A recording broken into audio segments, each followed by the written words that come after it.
Assalamualaikum warahmatullahi wabarakatuh. Berjumpa lagi pada mata kuliah Matematika Teknik Kimia 3 pada materi yang ketiga, yaitu fenomena perpindahan panas.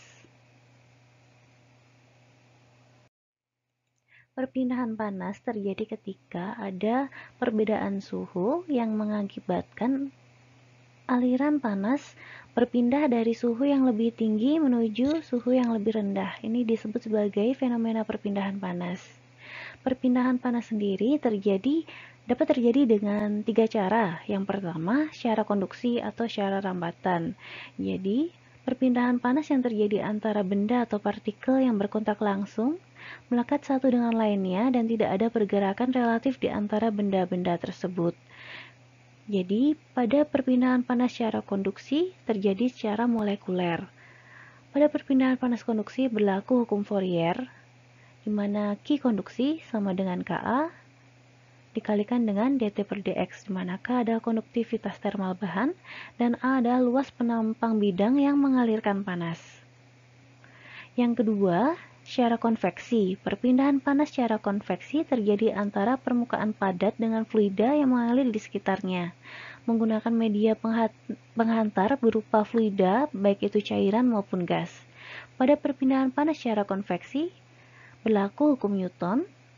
Q konveksi kita tuliskan sebagai QC sama dengan H dikalikan dengan A dikalikan dengan TW minus TS, di mana H adalah koefisien konveksi, A adalah luas penampang bidang yang mengalirkan panas, TW adalah suhu permukaan awal yang sebagai sumber panasnya, dan TS adalah suhu fluida di sekitarnya. Mekanisme perpindahan panas yang ketiga yaitu terjadi secara radiasi. Proses perpindahan panas secara pancaran atau radiasi gelombang elektromagnetik yang terjadi antara dua permukaan dan tidak ada media perantara. Perpindahan panas dapat terjadi meskipun tidak ada fluida yang mengalir.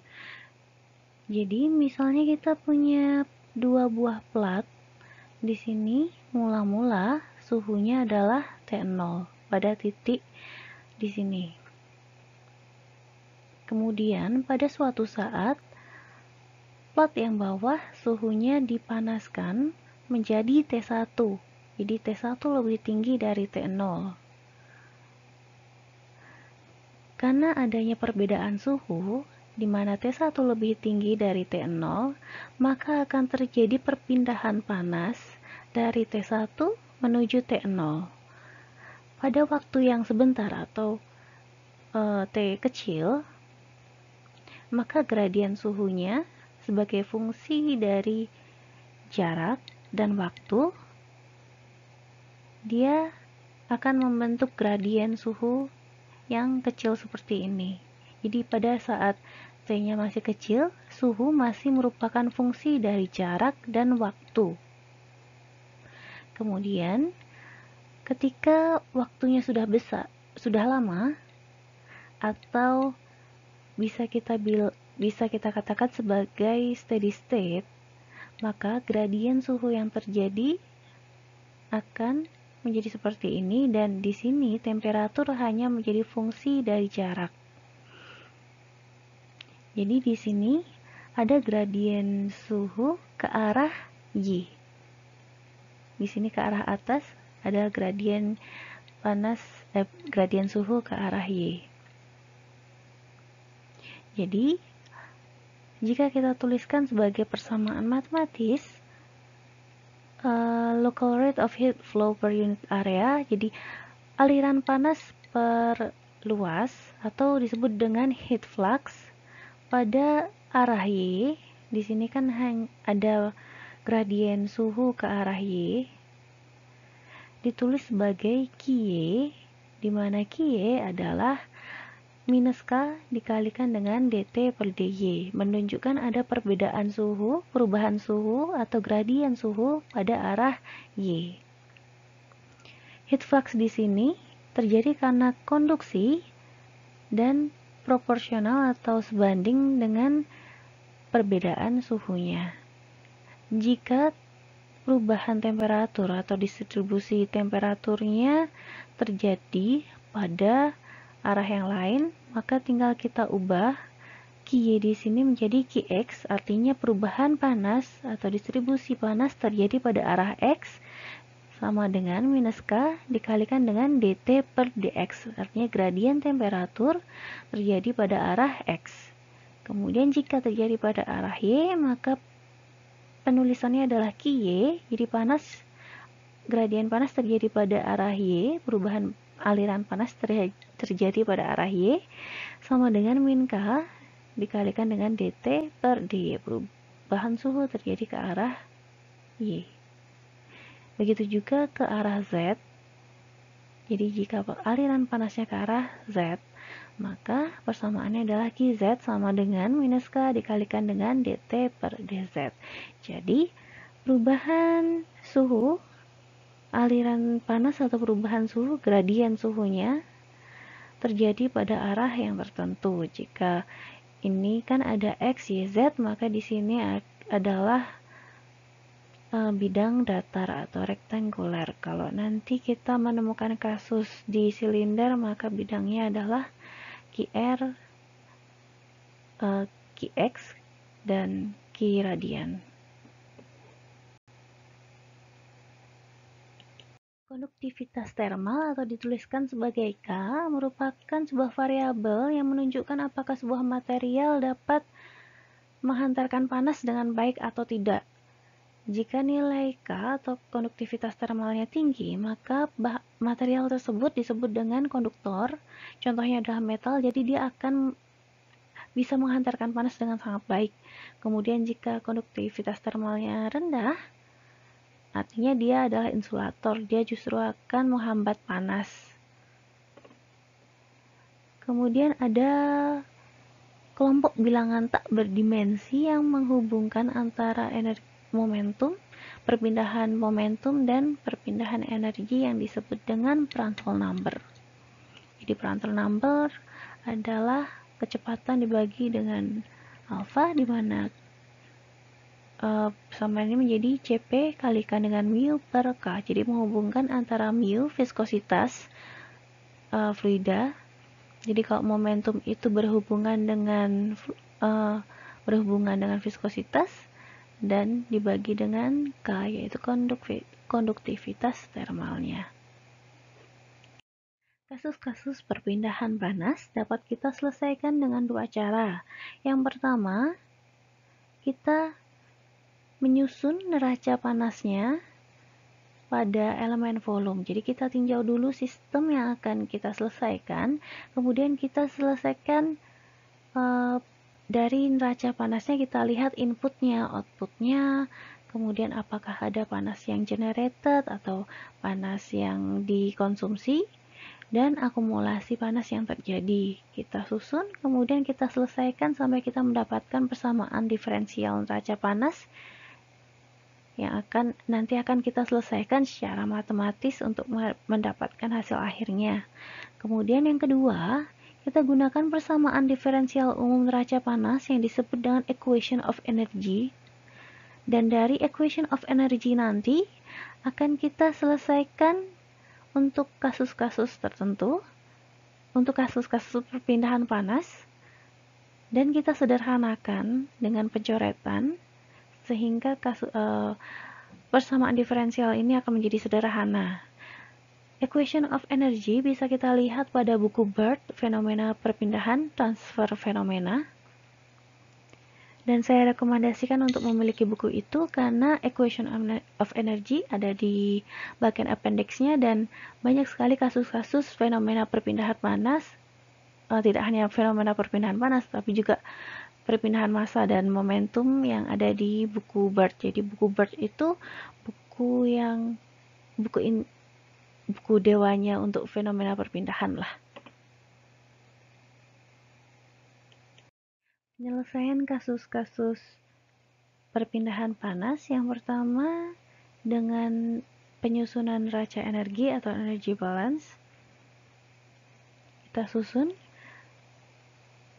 rate of energy yang masuk dikurangi dengan Total rate of energy transported out yang keluar ditambahkan dengan rate of work done on the system by external forces. Jadi apakah ada kerja yang terjadi pada sistem, kemudian ditambahkan dengan energi yang dihasilkan sama dengan akumulasi. Jika sistemnya adalah steady state, maka akumulasinya adalah 0. Kemudian untuk kondisi batas, ketika kita menyelesaikan persamaan diferensial atau persamaan-persamaan matematis, kita membutuhkan kondisi batas, baik itu kondisi batas awal dan kondisi batas akhir.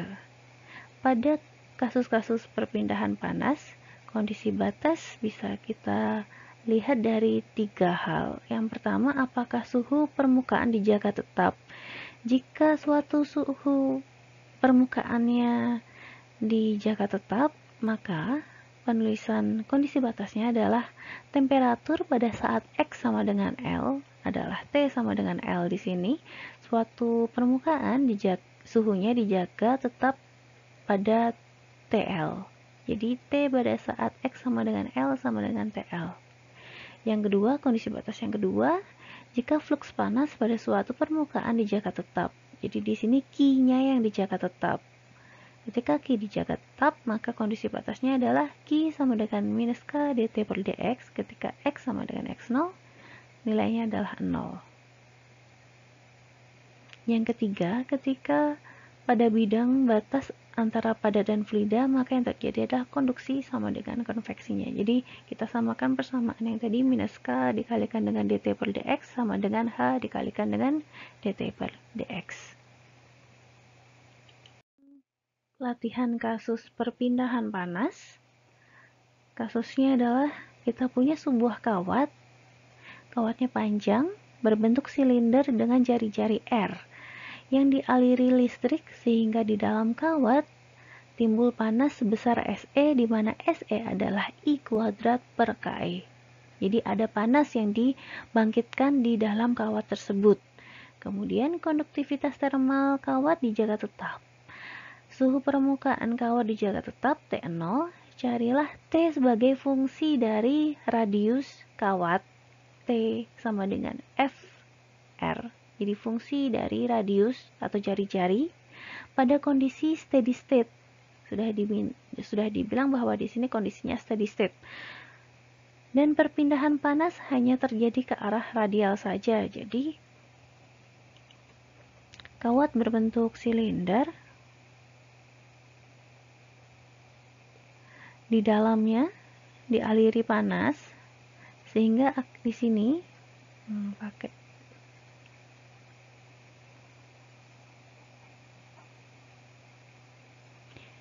di dalam kawat dibangkitkan panas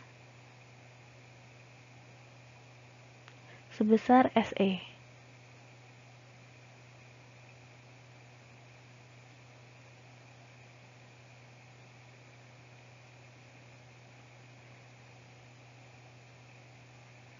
Karena aliran panasnya sepanjang kawatnya dianggap konstan, maka tidak ada perubahan suhu di arah aksialnya. Jadi ini ada arah aksial, dan yang memutar di sini adalah arah radial. Jadi karena panasnya hanya dibangkitkan di tengah kawat di sini, dan panasnya konstan, jadi sepanjang arah aksial ini dianggap suhunya konstan, sehingga hanya ada distribusi suhu atau perubahan suhu di arah jari-jarinya saja, karena semakin dekat dengan sumber panas listrik kawat ini, maka suhunya akan semakin tinggi, kemudian semakin keluar suhunya akan semakin rendah.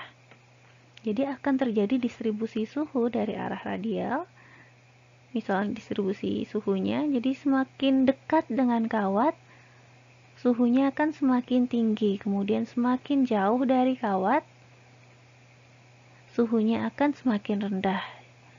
Jika di sini T udara, maka akan terjadi konveksi panas dari pinggir kawat menuju udara. Sekarang kita tinjau elemen volumenya. Tadi sebelumnya sudah saya jelaskan sekilas mengenai kasusnya. Jadi di sini, misalnya ada kawat. Di bagian atas ini adalah panjang kawat. Ketika kawat panjangnya ada sama dengan 0, Z sama dengan 0, dan yang di bawah adalah ketika panjang kawat sama dengan L. Panas hanya dibangkitkan pada bagian tengah kawat secara konstan, jadi panas yang generated di dalam kawat tetap, sehingga tidak ada perubahan suhu ke arah aksial, tetapi hanya ada perubahan suhu ke arah radial, di mana perubahan suhu yang paling dekat dengan sumber panas di sini, suhunya akan paling tinggi, kemudian semakin lama mendekati bagian luar kawat, dia suhunya akan semakin rendah. Misal saya gambarkan gradien suhunya di sini, bagian ini ada bagian suhu yang paling tinggi, kemudian yang bagian luar adalah suhu yang paling rendah.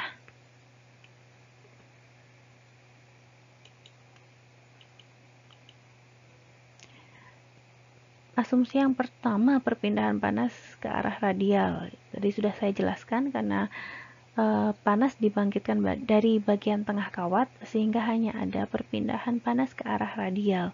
Kemudian perpindahan panas ke arah aksial diabaikan. Ini perpindahan panas ke arah aksial diabaikan, karena dianggap panas yang generated di dalam kawat tetap. Kemudian hanya ada aliran panas secara konduksi. Jadi di dalam kawat ini, karena kawat adalah metal, hanya terjadi perpindahan panas secara konduksi dan dianggap tidak ada aliran panas secara konveksi. Jadi dianggap tidak ada panas yang keluar secara konveksi. Jadi tidak akan ada perpindahan panas dari luar kawat menuju udara. Dan yang kelima, asumsinya adalah steady state, karena tadi di soal diminta untuk menyelesaikan ketika kondisinya steady state. Sekarang kita lihat elemen volumenya, karena hanya ada perpindahan panas ke arah radial, tidak ke arah aksial, maka elemen volume kita potong pada arah radialnya di sini. Ini adalah arah radial. Mana sih? Ini ke arah R. Ke arah R.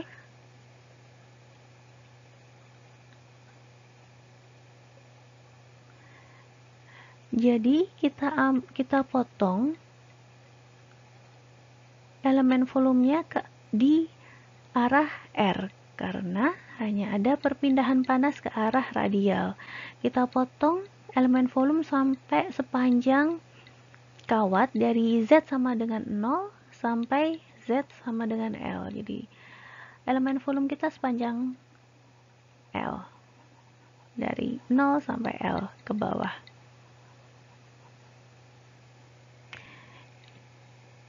Kita karena dia bentuknya melingkar, kita ambil satu sisi saja.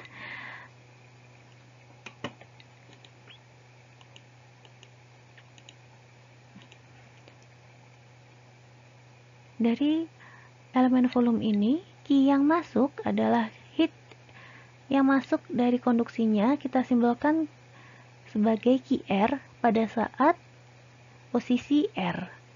Jadi kita ambil elemen volume tadi dari jarak R, kemudian elemen volumenya setebal delta R.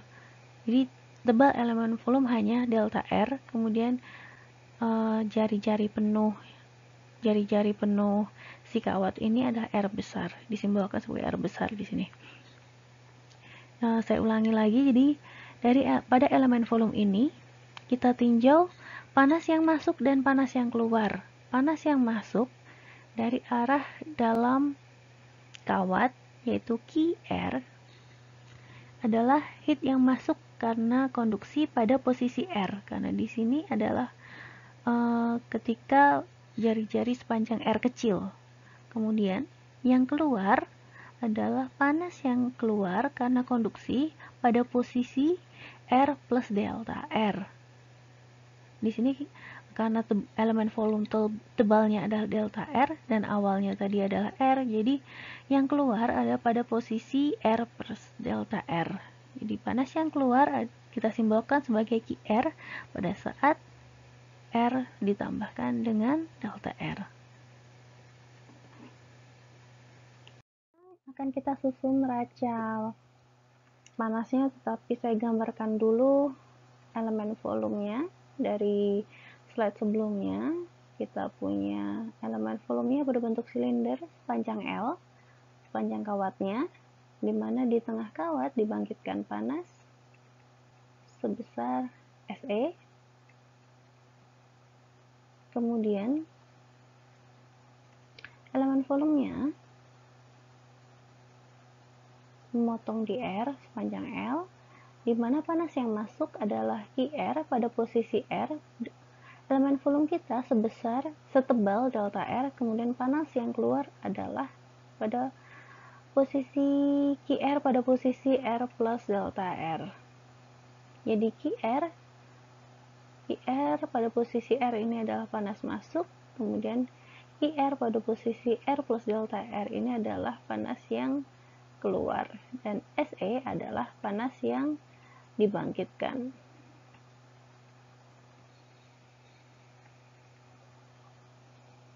Jadi sekarang kita susun neraca energinya setelah kita tahu apa komponen-komponen pada sistem tersebut, yang panas yang masuk, panas yang keluar, dan panas yang generated.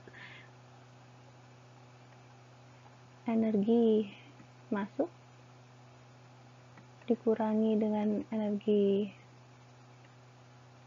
yang keluar ditambah dengan energi yang dihasilkan sama dengan akumulasi. Tadi di depan sudah diketahui bahwa sistem ini adalah steady state, maka akumulasinya adalah 0. Steady state.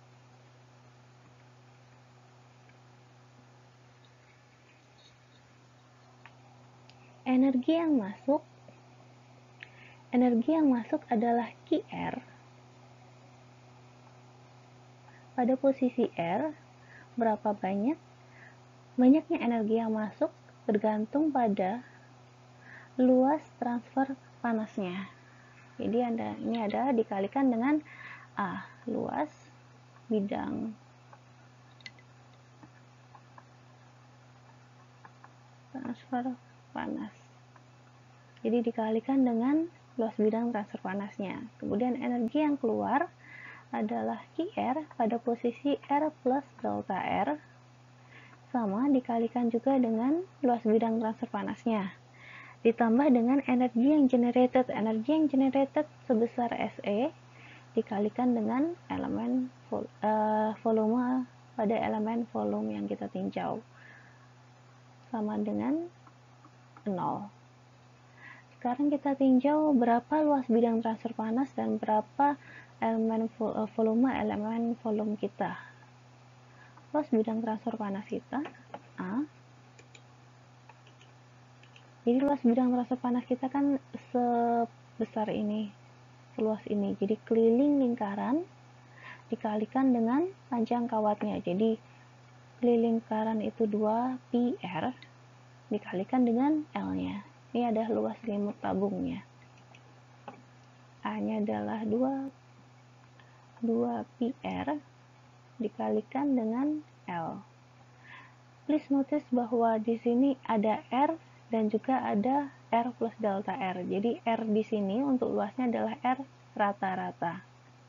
Kemudian untuk elemen volumenya adalah luas selimut dikalikan dengan ketebalan elemen volume. Jadi luasnya tadi adalah 2 PR rata-rata dikalikan dengan L dikalikan dengan ketebalan dari elemen volume yaitu delta R-nya. Ini kan ini luas selimutnya dikalikan dengan delta R. Ini kan kalau dibuka, kita buka di tengah itu jadinya seperti balok. Jadi ini seperti rumus volume balok saja. Kita lanjut selesaikan energy balance kita.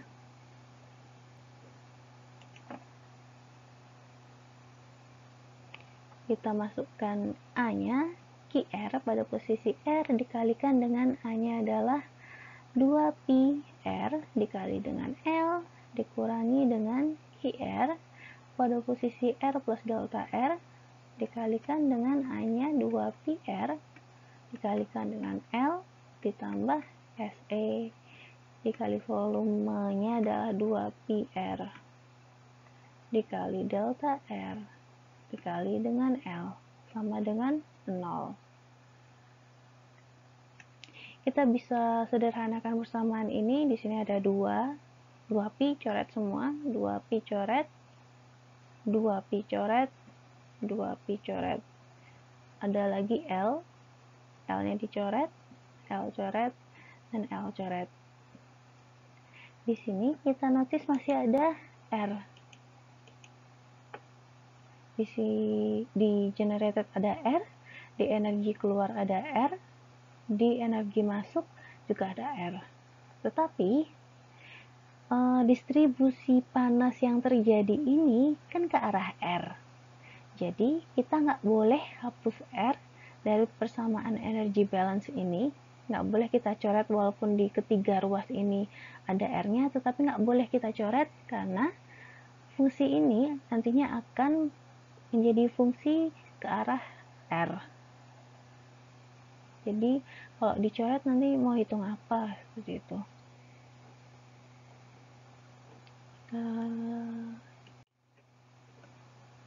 So kita lanjutkan lagi.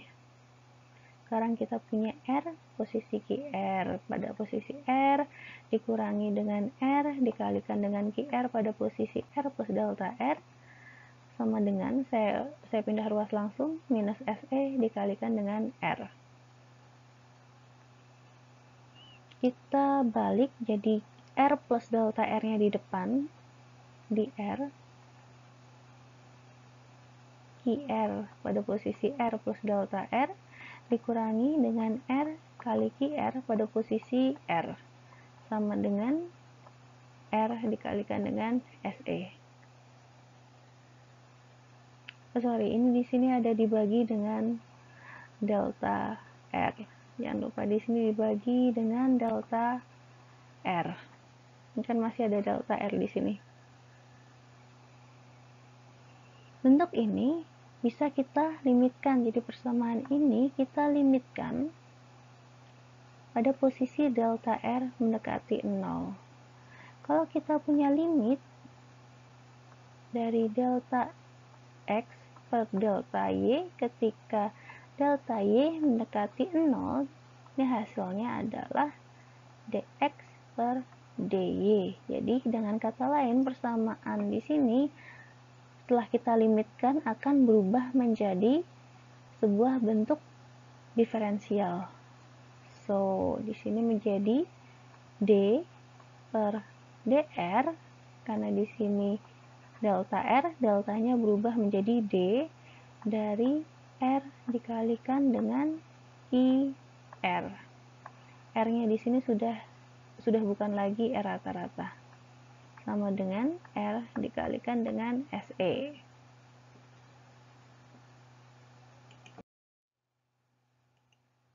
Jadi terakhir kita punya persamaan D per dr dari R kali QR sama dari R dikalikan dengan SE. Karena kita punya D per dr, kita pindah ruas D dari R QR sama dengan R kali SE dr. Kita integralkan tanpa batas sehingga integral dari D adalah angka itu sendiri, jadi R dikalikan dengan QR sama dengan R dikalikan dengan SE dr. Jadi R-nya kita integralkan menjadi setengah R kuadrat. Jadi SE per 2 dikalikan dengan R kuadrat. Jangan lupa kalau kita mengintegralkan suatu variabel tanpa batas, harus ditambahkan dengan konstanta. Jadi C1 ini adalah konstanta dari integrasi. Kemudian tadi yang ditanyakan QR, jadi QR sama dengan SE per 2 dikali dengan R ditambah C1 per R. Ini adalah persamaan QR kita, persamaan 1.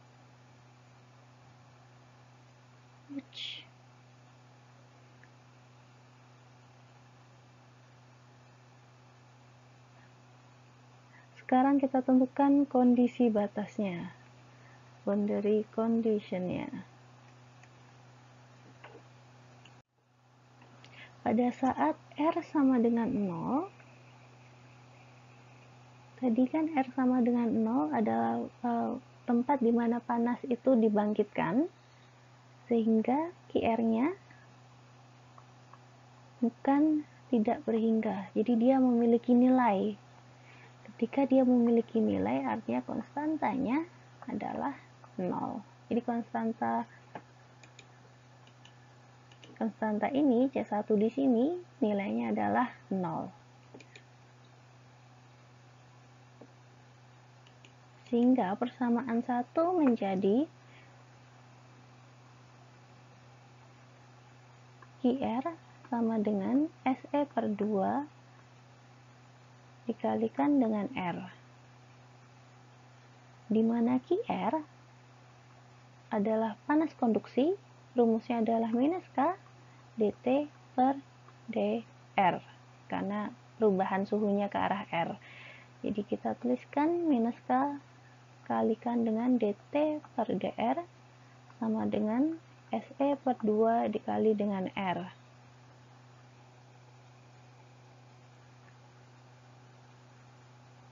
Kita pindah ruas, dt sama dengan minus SE per 2 K R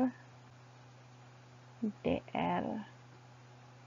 Kemudian kita integralkan lagi, jadinya T sama dengan minus SE per 4 K R kuadrat plus C2.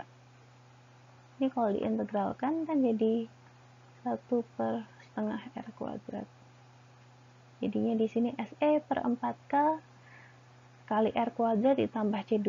Ini masih C2 ini adalah konstanta yang muncul akibat integrasi. Kita harus cari berapa nilai C2 ini, sehingga ini ada persamaan 2 kita. Ini adalah persamaan 2. Next, kita akan cari berapa nilai C2-nya. Jadi persamaan 2 adalah T sama dengan SE minus SE per 4K dikali R kuadrat plus C2. Ini persamaan 2. Sekarang kita lihat boundary condition yang kedua. Pada saat R sama dengan 0, tadi kita tahu bahwa di tengah kawat ini adalah panas dibangkitkan.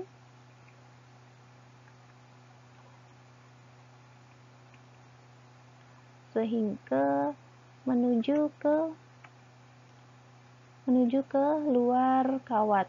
Sehingga distribusi suhunya, suhu yang paling tinggi berada di tengah kawat. Misal ini adalah panas yang dibangkitkan, maka di tengah kawat dia akan suhunya paling tinggi karena dia posisi ketika panas dibangkitkan, sehingga pada saat R sama dengan 0 suhunya adalah suhu maksimal. Suhu maksimal dituliskan sebagai dt per dr sama dengan 0. Ini artinya nilai maksimal atau nilai minimal. Ketika nilainya maksimal artinya dituliskan sebagai dt per dr sama dengan 0. Kemudian pada saat r sama dengan r, ini kawatnya sepanjang r besar, di luar, maksudnya itu di luar kawatnya, t-nya adalah kita tuliskan sebagai t0. Misal di sini t0.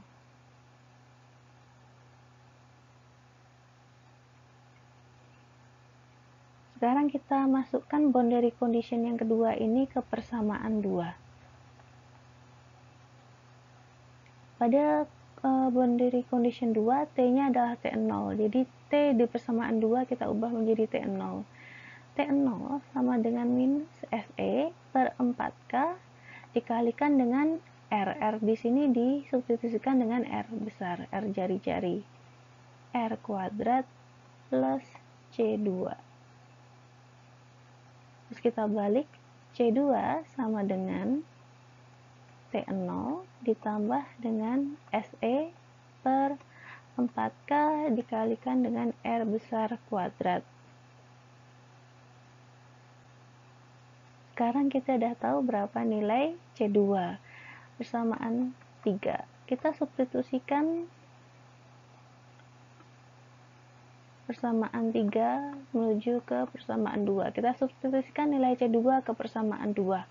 Jadi T sama dengan minus SE per 4K R kuadrat ditambah dengan T0 ditambah SE per 4K dikali R besar kuadrat. R besar ini adalah jari-jari dari kawatnya.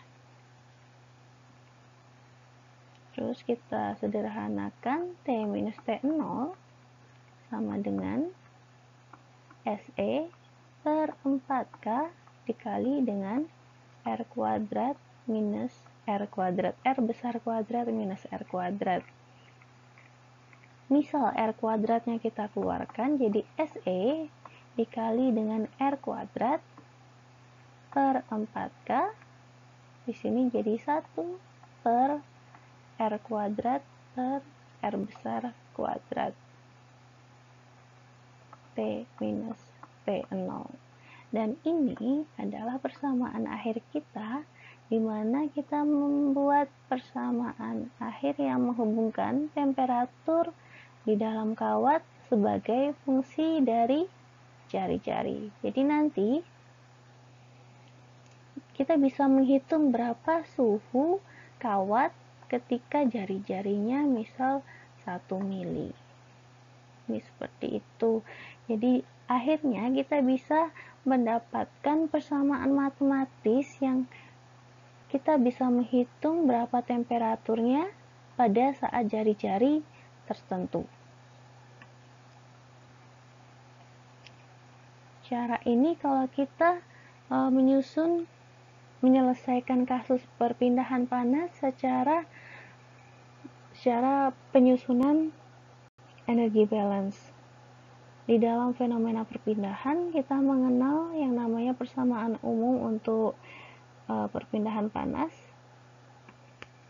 yang akan saya jelaskan pada slide selanjutnya. Nah, pada perpindahan panas dikenal dengan equation of energy. Jadi, sudah ada persamaan umum yang digunakan untuk menyelesaikan persamaan kasus-kasus perpindahan panas. Jadi kita nggak perlu menyusun neraca panas dari kita lihat dari inputnya apa, outputnya apa, kemudian kita integrasikan dan lain sebagainya. Itu kita nggak perlu nyusun persamaan neraca energi. Jadi sudah ada persamaan umumnya. Persamaan umumnya ada 2. Jadi yang pertama persamaan umum equation of energy in the terms of Q. Jadi di sini hanya ada panas konduksi yang terjadi di dalam sistem. Dibedakan pada 3 bidang, bidang kartesian atau datar, bidang silinder, dan bidang spherical.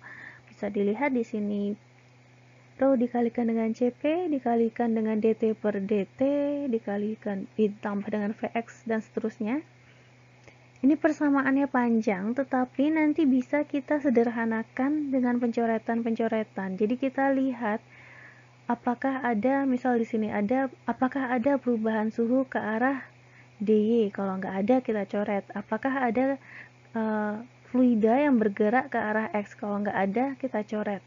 Jadi equation of energy nanti kita gunakan dengan menganalisis sistem itu, tinggal nanti kita coret-coret, terus sisanya tinggal apa yang akan kita selesaikan, ya yang enggak kita coret. Ini yang pertama, equation of energy in the terms of Q. Oh, ini tabelnya ada di buku BERT ya, ada di appendix B.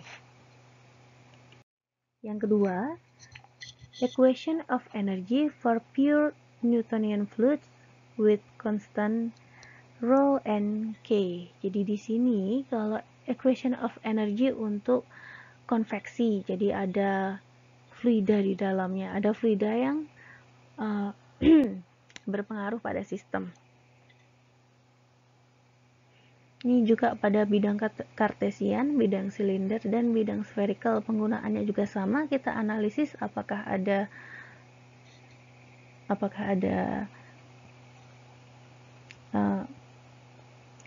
misal di sini nggak ada perubahan suhu ke arah X, ya berarti dt per dx nya kita coret seperti itu. Jadi nanti kita analisis, kemudian kita sederhanakan, kita coret-coret sehingga persamaan kita menjadi sesederhana mungkin. Ini seperti itu. Kalau kasus yang kita miliki tadi itu adalah perpindahan panas yang terjadi hanya konduksi, tidak ada konveksi yang terlibat di kasus kita tadi, contoh yang sebelumnya. Jadi equation of energy yang kita gunakan itu bukan tabel yang ini, tetapi tabel yang sebelumnya tadi, di mana kalau yang ini kan ketika ada fluida yang berpengaruh. Jadi kita nggak gunakan tabel yang ini, tapi kita gunakan tabel di slide yang sebelumnya tadi. Sekarang kita selesaikan kasus yang tadi dengan equation of energy. Kasus tadi adalah kasus perpindahan panas secara konduksi, tidak ada konveksi yang terlibat, sehingga kita gunakan tabel B8 tadi in the terms of Q, equation of energy in the terms of Q, di mana di situ tidak ada fluida yang terlibat. So, sekarang kita ambil, karena tadi kasusnya adalah pada kawat, sehingga pada bidang silinder kita ambil equation of energy pada bidang silinder untuk terms of Q. Jadi persamaan sepanjang ini sekarang kita sederhanakan. Tadi yang pertama, rho kali CP ini biarkan saja. Kemudian DT per D temperatur per DT waktu. Tadi sudah kita ketahui bahwa sistemnya adalah steady state. So, yang ini kita coret steady state. Kemudian tidak ada kecepatan, nggak ada yang bergerak. Jadi semuanya diam. Jadi semua kecepatan, ini ada VR, V theta dan VZ, semuanya kita coret. Tidak ada yang bergerak, tidak ada alirannya. Jadi semuanya di sini sudah, yang di ruas kiri sudah hilang. Sekarang kita lihat di ruas kanan 1 per R D per DL dari R ke R. Jadi kita tahu bahwa perubahan energi terjadi ke arah R. Jadi yang ini tidak bisa kita coret karena transfer energi terjadi pada arah R. So, yang ini tidak kita coret. Kemudian tidak ada perubahan energi ke arah tangensial dan tidak ada perubahan energi ke arah aksial. Jadi dua ruas ini kita coret. Kemudian juga tidak ada perubahan rho, yang ini juga kita coret, dan tidak ada di sini adalah panas yang dibangkitkan. Tadi ada ya S sebesar SE.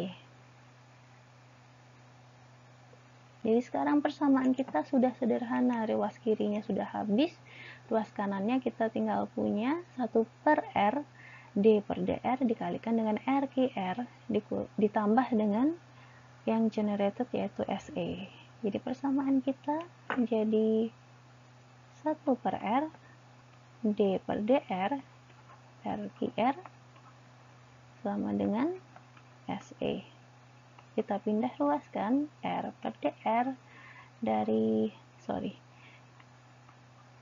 RQR, R dikalikan dengan SE. Persamaan ini kalian cek dari persamaan sebelumnya. Kalian cek dari kasus yang sebelumnya, hasilnya sama.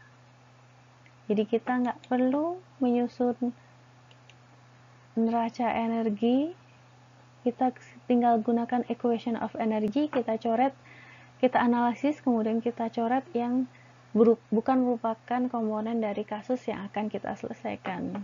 Jadi kita menghemat banyak sekali step dengan menggunakan equation of energy. Tinggal ini D per DR dikalikan dengan RQR sama dengan R kali SE, diselesaikan dengan cara yang sama seperti contoh sebelumnya. Sekian materi fenomena perpindahan panas. Jika masih belum paham dan ingin ditanyakan, silahkan menghubungi via WA Group. Terima kasih atas perhatiannya. Wassalamualaikum warahmatullahi wabarakatuh.